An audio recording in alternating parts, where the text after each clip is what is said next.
మీరందరికీ చంద్రబాబు నాయుడు గారు ఆరంభించిన డ్వాక్రా మహిళ గ్రూప్ అనేది మీకు తెలుసు కదా. ఇక్కడ ఎంతమంది మెంబర్స్ అమ్మ దాంట్లో? అబ్బో చాలా మంది. మీకు అది ధైర్యం ఇస్తాందా లేదా? డబ్బులు చేతికి వస్తాందా లేదా? అందుకే ఆయన ఆ డ్వాక్రా మహిళా గ్రూప్ అనేది మహిళల కోసం ఆయన ప్రారంభించారు. వాళ్ళు దేహి అనేది మొగుడు దగ్గర అడగకూడదు, వాళ్ళు స్వాతంత్రంగా వాళ్ళు సంపాదించుకుని వాళ్ళు ఖర్చు పెట్టుకోవాలి.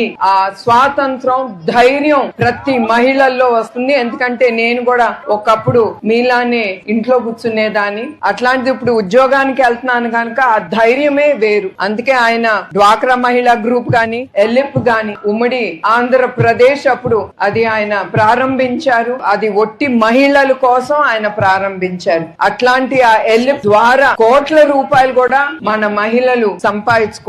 లక్షల్లో వెయ్యిలో ప్రారంభించి కోట్ల రూపాయలు వాళ్ళు సంపాదించుకుంటున్నారు. అది మీ అందరిలోనూ అది రావాలని ఆయన ఇక్కడికి తీసుకొస్తున్నారు.